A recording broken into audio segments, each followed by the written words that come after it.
Turkey shoot. Guam in the Marianas. Guam in the late 1930s. Guam in the twilight of peace. A languorous island where native Chamorros pursue their placid, age-old ways. This is United States territory in the far Pacific. Heritage of the 1898 war with Spain. Half-forgotten stepchild among America's overseas possessions.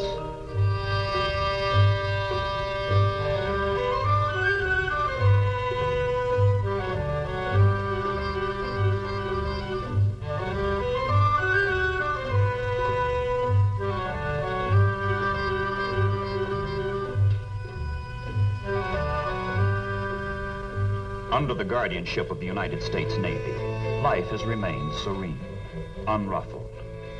But the pattern of history is changing, and naval authorities on Guam plead in vain with Congress to fortify the strategic island while time remains. Peace is but a mask behind which lurks the ugly face of war. Already Japanese bayonets cast lengthening shadows on Guam and on its people.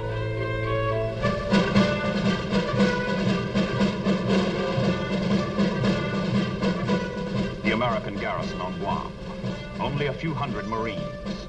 A fact duly noted 1,600 miles to the north in Tokyo, where the warlords of Japan convene to plot the means by which they will hammer out the greater East Asia co-prosperity sphere, to the greater glory of the Emperor. The geographic names which the militarists weigh in their deliberations are heavy with coming history. Pearl Harbor and the Philippines, Borneo and Hong Kong, Malaya and Singapore. But there is another, lesser-known name to be integrated into the plan, and that name is Guam. Guam, the American pillbox without guns in the Marianas.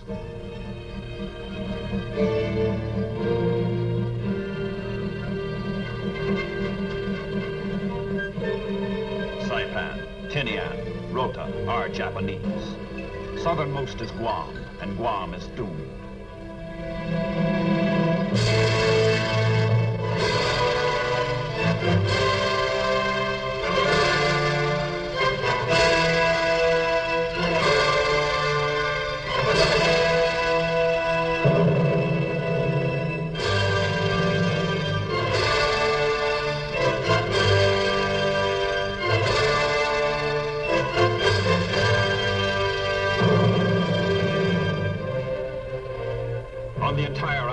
No defensive weapon larger than a .30 caliber machine gun. The hopelessly outnumbered Marines face 5,000 fully equipped Japanese landing troops. December 10th, 1941. Guam is overwhelmed.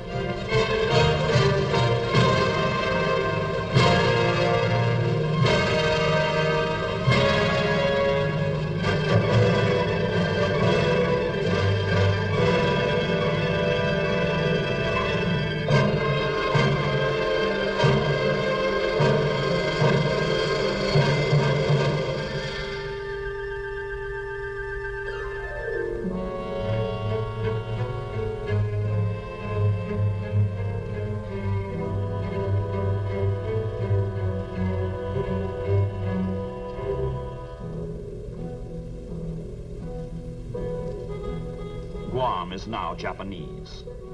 But the sun has set for the Chamorros, and during the long night ahead, Guam is forced to muster with Saipan and Tinian, and the three islands form a cluster of death traps across the path leading north to Japan, west to the Philippines.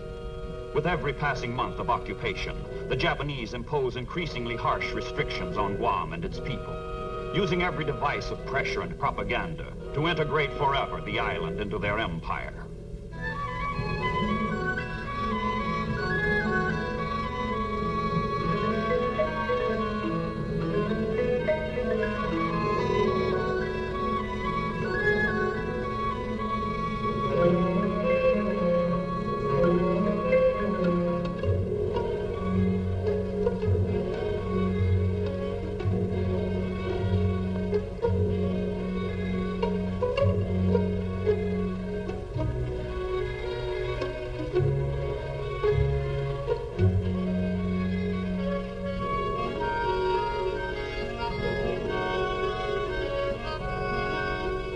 2.5 years, Guam waits, secured and beyond reach within the Japanese wall of water and steel.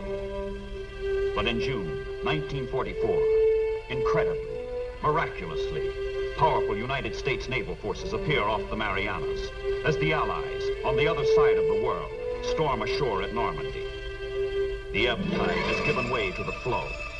Now it is the Americans who bear down on Guam in overwhelming strength. Now it is the Japanese who are doomed.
Under Admiral Nimitz, ships of the United States Fifth Fleet have brought 100,000 troops and 250,000 sailors to the Marianas.